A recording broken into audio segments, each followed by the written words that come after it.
Os Estados Unidos da América acabam de anunciar oficialmente como será sua guerra econômica contra o Irã. Os aliados mais próximos do Irã, como China, Rússia, Índia, Paquistão, Catar, serão atingidos. Turquia e outros, que ainda comercializam com o Irã ou ajudam Teherã a contornar as sanções. O ministro das Finanças dos Estados Unidos, Scott Bessent, acabou de anunciar que os Estados Unidos imporão sanções rigorosas contra países e organizações que fazem negócios com o Irã. Além disso, as empresas que ajudam o Irã serão excluídas do sistema do dólar. Anteriormente, lembro que Bessent anunciou que exatamente hoje os Estados Unidos divulgariam a lista daqueles contra quem essas sanções serão aplicadas.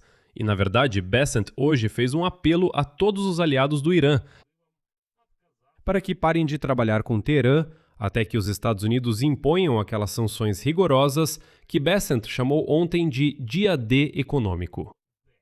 Além disso, Bessent também se dirigiu aos soldados iranianos, pedindo que eles próprios organizassem um golpe em Teherã. Mas, no geral, esse briefing urgente de Scott Bessent só mostrou que os Estados Unidos estão tentando, neste exato momento, reanimar as negociações com o Irã. E a ameaça de sanções está sendo usada como um instrumento de pressão sobre Teherã, já que o real iraniano já despencou para a cotação de 2 milhões de reais por $1 americano. E Bessent promete levar essa cotação a 3 milhões de reais por $1. Mas, infelizmente, as novas ameaças do governo Trump novamente parecem um blefe. O ministro das Finanças dos Estados Unidos se recusou a responder se os Estados Unidos estão prontos para impor sanções, por exemplo, contra bancos chineses. Esse é um passo que pode colocar em risco as já difíceis relações entre a China e o governo Trump.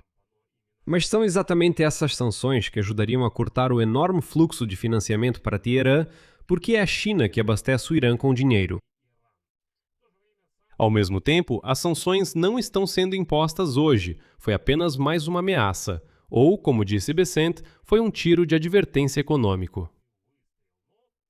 Mas vamos agora discutir tudo isso juntos em mais detalhes, porque pelo menos começa a ficar claro como é esse modelo econômico de guerra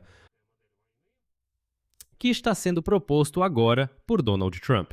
Meu nome é Alexei Pitti, vamos discutir esse tema juntos. Mas antes de começarmos, peço que se inscreva no canal, deixe um like no vídeo e não se esqueça de escrever seu comentário abaixo deste episódio.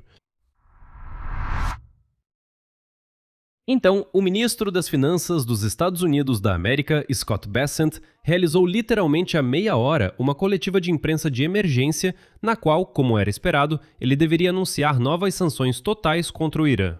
No âmbito da fase econômica da guerra, que ele mesmo chamou de dia D, essa medida visa aumentar a pressão sobre o regime iraniano em meio à atual incerteza, segundo o princípio de nem guerra, nem paz, nem acordo. Um funcionário americano afirmou que a ampliação justamente das sanções secundárias será o principal curso de ação contra o Irã, pelo menos até o fim das eleições de meio de mandato em novembro, após as quais pode voltar à tona a questão sobre o início de uma nova campanha militar. E isso nem é mais escondido pelo Trump, ou seja, eles dizem claramente que até as eleições certamente não vão retomar a guerra. Vamos tentar sufocar o Irã justamente com sanções, porque antes das eleições não é vantajoso para que, Deus me livre, os republicanos não sofram uma derrota. Quando as eleições passarem, a guerra muito provavelmente vai recomeçar. O próprio Scott Bessent passou os últimos 10 dias fazendo uma campanha de marketing dedicada ao dia D econômico contra o Irã, como ele mesmo chamou. Mas a realidade acabou sendo muito mais complicada. O Ministério das Finanças dos Estados Unidos ameaçou impor novas sanções devastadoras contra os países que se recusarem a romper os laços econômicos com o Irã. Mas se absteve de realmente impor grandes novas sanções. Em seguida, cito Scott Bessent. Acreditamos que a melhor forma de interagir com os países é por meio da diplomacia silenciosa, e estamos estabelecendo condições iguais para todos os países, para informar a eles sobre nossas expectativas. Sabemos quem. Eles sabem quem eles são. E além disso, Scott Bessent observou que os Estados Unidos da América podem impor sanções a alguns países no futuro, e que os Estados Unidos planejam estabelecer prazos específicos para encerrar as relações entre os países e o regime iraniano. As novas sanções incluem medidas que afetam setores como ativos digitais, tecnologia e navegação marítima, que, segundo o Departamento do Tesouro dos Estados Unidos, o Irã utiliza para sustentar sua economia. No entanto, apesar da promessa de Bessent sobre um dia D econômico para o Irã, os Estados Unidos ainda assim se abstiveram, hoje, de impor as sanções mais abrangentes com as quais haviam ameaçado. Em vez disso, a administração Trump declarou que irá cooperar com colegas ao redor do mundo para coibir suas atividades relacionadas ao Irã. E aí mesmo, Bessent por algum motivo se recusou a responder se os Estados Unidos estão prontos para impor sanções contra bancos chineses que ajudam o Irã a lavar dinheiro.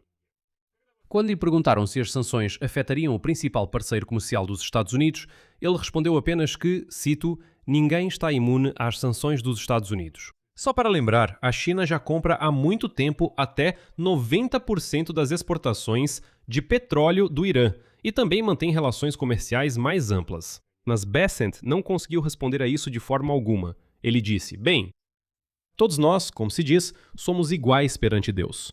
Além disso, todas essas ameaças de Scott Bessent parecem um blefe muito barato.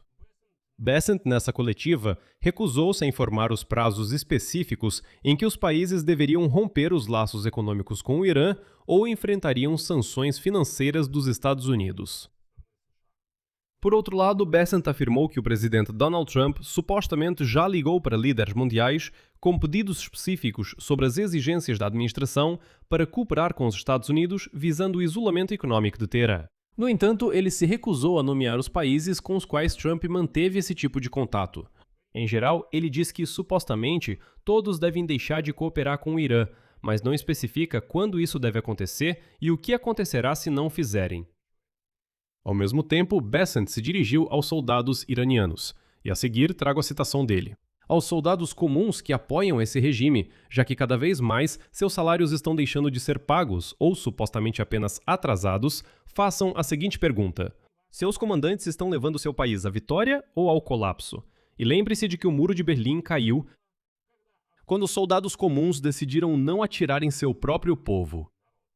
Mas, na verdade, depois que Trump, lembro vocês, no começo deste ano, abandonou os manifestantes no Irã, esse apelo parece bastante cínico. Lembro que em janeiro, quando os protestos estavam em fúria lá e dezenas de milhares de pessoas foram mortas, Trump publicamente convocou, dizendo: levantem-se para protestar, vão contra o regime iraniano. Nós, se for preciso, ajudaremos. Não ajudou.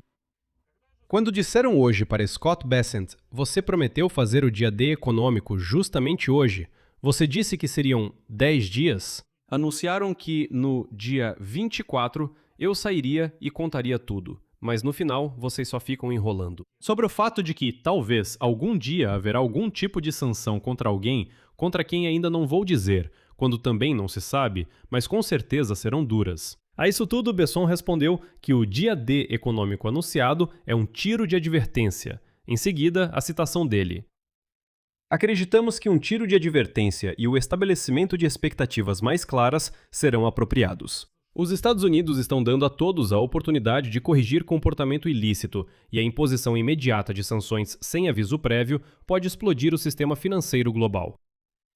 Bem, depois disso, ele meio que se contradiz, porque no começo lembro que ele disse que não iria anunciar nenhum prazo, mas depois acrescentou, cito, achamos importante estabelecer prazos finais e dar às pessoas um período para se recuperarem, mas elas precisam saber que esse processo será muito rápido e que estamos levando isso muito a sério. Bessent foi novamente questionado. Ok, quais são os prazos? Se vocês estão estabelecendo prazos, digam quais são. Tipo, daqui a um mês, todos que continuarem trabalhando com o Irã vão sofrer sanções de vocês. Ou daqui a uma semana, ou daqui a 6 meses. Então, qual é o prazo? Besson respondeu de novo. Bem, não há o prazo exatamente definido, mas todos devem saber que vamos agir rapidamente. Ou seja, nenhuma certeza. Mas também é importante notar que, se os Estados Unidos realmente impuserem as sanções prometidas, a administração Trump terá que enfrentar ativamente países como a China, Rússia, Índia, Paquistão, Catar, Turquia e assim por diante, que ainda continuam fazendo comércio com o Irã. O Irã está sob sanções internacionais há muitos e muitos anos, mas o regime não mudou significativamente seu comportamento na região, nem sua posição em relação ao seu programa nuclear. A guerra mergulhou a economia iraniana em uma crise ainda mais profunda. E na segunda-feira, a cotação da moeda iraniana, ou seja, o rial, atingiu um novo mínimo, caindo para 2 milhões de reais por $1 americano. O atual bloqueio naval pelos Estados Unidos impede a exportação da maior parte do petróleo iraniano, cortando assim uma fonte vital de renda para a economia do país. Por outro lado, a liderança iraniana tentou minimizar as ameaças dos Estados Unidos sobre uma nova onda de isolamento econômico, e até ameaçou com medidas de retaliação aqueles países que, ou seja, cooperarem com os Estados Unidos na questão da imposição de sanções. Aqueles que se recusarem a comerciar com o Irã está pronto para puni-los com ataques, mísseis e drones. Ao mesmo tempo, vários líderes iranianos de alto escalão reconheceram que a ameaça de colapso econômico é bastante real. O presidente do Irã, Massoud Pezeshkian, declarou que o governo não nega o déficit econômico e enfatizou que o Irã deve encerrar a guerra imediatamente, enquanto ainda está em uma posição suficientemente forte. Já o presidente do parlamento iraniano, Mohammad Bagher Ghalibaf, declarou, e cito: "Independentemente do poder militar que possuímos, se o povo estiver passando fome e não tivermos fluxo financeiro, crescimento econômico e produção interna, não resistiremos." Por isso, neste exato momento, os Estados Unidos e o Irã estão novamente caminhando para negociações. Enquanto o BC ameaçava com sanções, o comandante do exército do Paquistão, Marechal de Campo Asim Munir, se encontrou com o presidente do parlamento iraniano, Mohammad Bagher Ghalibaf, em Teherã. Hoje ele foi até lá especialmente para isso. E, segundo fontes, os Estados Unidos estão bastante interessados em fazer com que o Paquistão traga o Irã de volta à mesa de negociações. E, como você pode imaginar, todas essas ameaças de sanções são uma tentativa de forçar o Irã a fazer concessões. Como se dissesse, se vocês não cederem, olhem só, vai ficar muito ruim. Mas na verdade tem um grande problema para a administração Trump. Nas ameaças dele, já quase ninguém acredita. Porque durante toda essa guerra, ele já estabeleceu tantos prazos, fez tantos ultimatos e não cumpriu nenhum deles. Por isso, acreditar ou não acreditar, eu acho que em Teherã eles entendem que sim, pode ser que haja problemas, mas não tenho certeza se eles realmente confiam nessas ameaças 100%. Aqui vou encerrar. Escreva sua opinião e suas conclusões nos comentários deste episódio. Inscreva-se no canal, ative o sininho e não se esqueça de deixar o like. É isso por hoje. Se cuidem, até mais.